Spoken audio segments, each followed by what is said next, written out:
अध्याय 3 कर्मयोग. अर्जुन म्हणाला, हे जनार्दन श्रीकृष्णा, जर तुम्हाला कर्माहून ज्ञानश्रेष्ठ वाटते तर मग मला भयंकर कर्म करण्यास का प्रवृत्त करीत आहात? तुम्ही मिश्रितशा भाषेने माझ्या बुद्धीला जणू मोहित करीत आहात. म्हणून अशी एकच गोष्ट निश्चित करून मला सांगा की ज्यामुळे माझे कल्याण होईल. भगवान श्रीकृष्ण म्हणाले, हे निष्पाप, या जगात 2 प्रकारची निष्ठा माझ्याकडून पूर्वी सांगितली गेली आहे. त्यातील सांख्ययोग्यांची निष्ठा ज्ञानयोगाने आणि योग्यांची निष्ठा कर्मयोगाने होते. मनुष्य कर्मे केल्याशिवाय निष्कर्मतेला म्हणजेच योगनिष्ठेला प्राप्त होत नाही आणि फक्त कर्माचा त्याग केल्याने सिद्धीला म्हणजेच सांख्यनिष्ठेला प्राप्त होत नाही. निसंशयपणे कोणीही मनुष्य कोणत्याही वेळी क्षणभर सुद्धा काम न करता राहत नाही. कारण सर्व मनुष्य समुदाय प्रकृतीपासून उत्पन्न झालेल्या गुणांमुळे पराधीन असल्यामुळे कर्म करायला भाग पाडला जातो. जो मूर्ख मनुष्य सर्व इंद्रिये बळेच वरवर आवरून मनाने त्या इंद्रियांच्या विषयांचे चिंतन करीत राहतो तो मिथ्याचारी म्हणजे दांभिक म्हटला जातो.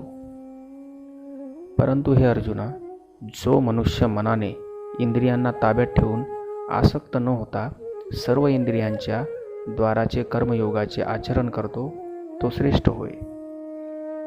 तू शास्त्रविहित कर्तव्य कर्म कर, कारण कर्म न करण्यापेक्षा कर्म करणे श्रेष्ठ आहे.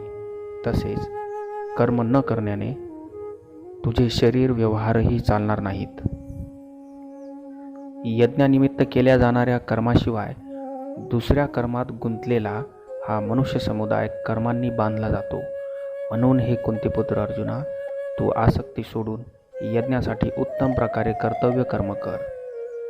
प्रजापती ब्रह्मदेवाने कल्पारंभी यज्ञासह प्रजा उत्पन्न करून त्यांना सांगितले की तुम्ही या यज्ञाच्या द्वारे उत्कर्ष प्राप्त करून घ्या आणि हा यज्ञ तुमचे इच्छित मनोरथ पूर्ण करणारा हो. तुम्ही या यज्ञाने देवतांची पुष्टी करा आणि त्या देवतांनी तुम्हाला पुष्ट करावे.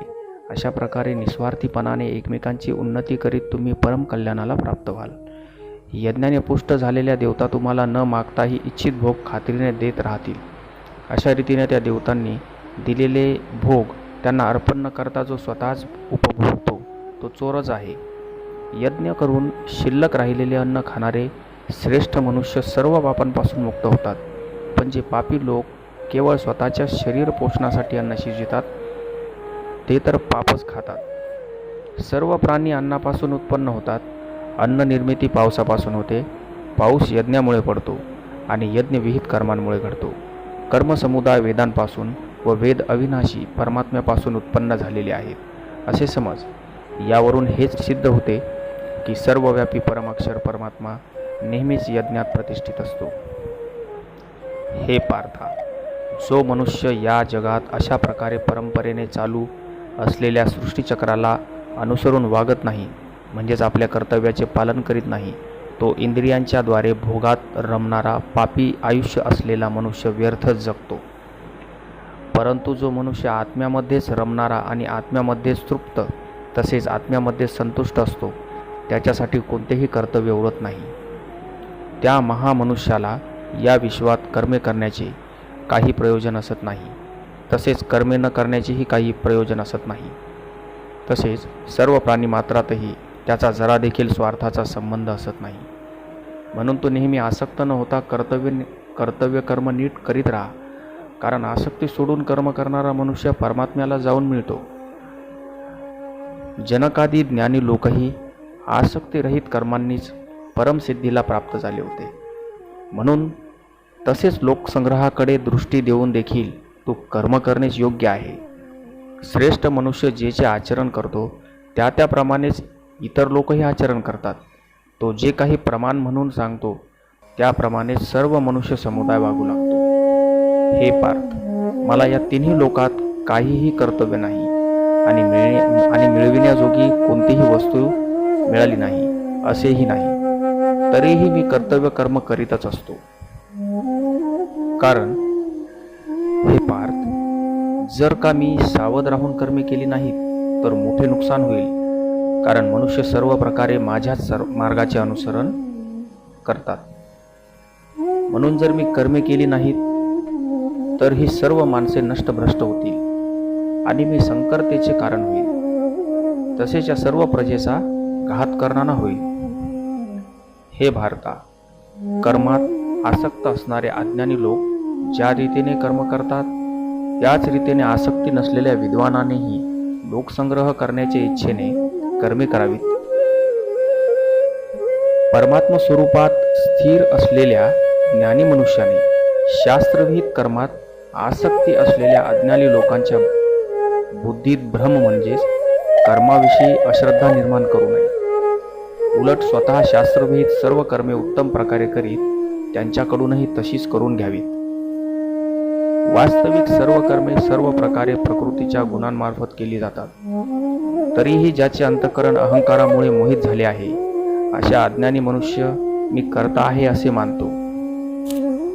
पण हे महाभाऊ अर्जुन, गुणविभाग आणि कर्मविभाग यांचे तत्व जाणणारा ज्ञानयोगी सर्व गुणच गुणात वावरत असतात हे लक्षात घेऊन त्यामध्ये आसक्त होत नाही. प्रकृतीच्या गुणांनी अत्यंत मोहित झालेली माणसे गुणात आणि कर्मात आसक्त होतात. त्या चांगल्या रीतीने न जाणणाऱ्या मंदबुद्धीच्या अज्ञानी मनुष्यांचा पूर्ण ज्ञान असणाऱ्या ज्ञानी मनुष्याने बुद्धिभेद करू नये. अंतर्यामी मज परमात्म्यामध्ये गुंतलेल्या चित्ताने सर्व कर्मे मला समर्पण करून आशा, ममता व संताप रहित होऊन तू युद्ध कर. जो कोणी मानव दोषदृष्टी टाकून श्रद्धायुक्त अंतकरणाने माझ्या या मताचे नेहमी अनुसरण करतात तेही सर्व कर्मापासून मुक्त होतात. परंतु जे मानव माझ्यावर दोषारोप करून माझ्या या मतानुसार वागत नाहीत त्या मूर्खांना तू सर्व ज्ञानांना मुकलेले आणि नष्ट झालेलेच समज. सर्व प्राणी प्रकृतीच्या वळणावर जातात, म्हणजेच आपल्या स्वभावाच्या अधीन होऊन कर्मे करतात. ज्ञानी सुद्धा आपल्या स्वभावानुसारच व्यवहार करतो. मग या विषयात कोणाचाही हट्टीपणा काय करेल? प्रत्येक इंद्रियाच्या विषयात राग व द्वेष लपलेले असतात. माणसाने त्या दोहोंच्या आहारी जाता कामा नये, कारण ते दोन्हीही त्याच्या कल्याण मार्गात विघ्न करणारे मोठे शत्रू आहेत. चांगल्या प्रकारे आचरणात आणलेल्या दुसऱ्याच्या धर्माहून गुणरहित असला तरी आपला धर्म अतिशय उत्तम आहे. आपल्या धर्मात तर मरणेही कल्याणकारक आहे, पण दुसऱ्याचा धर्म भय देणारा आहे. अर्जुन म्हणाला, हे वार्ष्णेया, तर मग हा मनुष्य स्वतःची इच्छा नसतानाही जबरदस्तीने करावयास लावल्याप्रमाणे कोणाच्या प्रेरणेने पापाचे आचरण करतो? भगवान श्रीकृष्ण म्हणाले, रजोगुणापासून उत्पन्न झालेला हा कामच क्रोध आहे. हा खूप खादाड अर्थात भोगांनी कधीही तृप्त न होणारा व मोठा पापी आहे. हाच या विषयातील वैरी आहे असे तू जाण. ज्याप्रमाणे धुराने अग्नी, धुळीने आरसा आणि वारेने गर्भ झाकला जातो, त्याचप्रमाणे त्या कामामुळे हे ज्ञान आच्छादित राहते. आणि हे कोणते पुत्र अर्जुना, कधीही तृप्त न होणारा हा कामरूपी अग्नी ज्ञानी माणसाचा कायमचा शत्रू आहे. त्याने मनुष्यांचे ज्ञान झाकले आहे. इंद्रिये, मन आणि बुद्धी ही या कामाचे निवासस्थान म्हटले जातात. हा काम या मन, बुद्धी व इंद्रियांच्या द्वारा ज्ञानाला आच्छादित करून जीवात्म्याला मोहित करतो.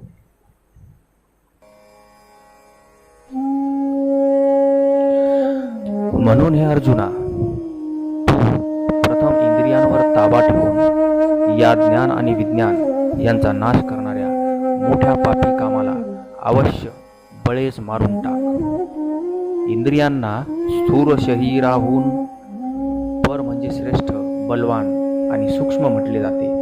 या इंद्रियाहून मन पर आहे, मनाहून बुद्धी पर आहे आणि जो बुद्धीहून अत्यंत पर आहे तो आत्मा आहे होय. अशा प्रकारे बुद्धीहून पर अर्थात सूक्ष्म, बलवान व अत्यंत श्रेष्ठ असा आत्मा आहे. हे जाणून आणि बुद्धीच्या द्वारा मनाला स्वाधीन करून हे महाबाहो तू या कामरूपी अजिंक्य शत्रूजला मारून टाक.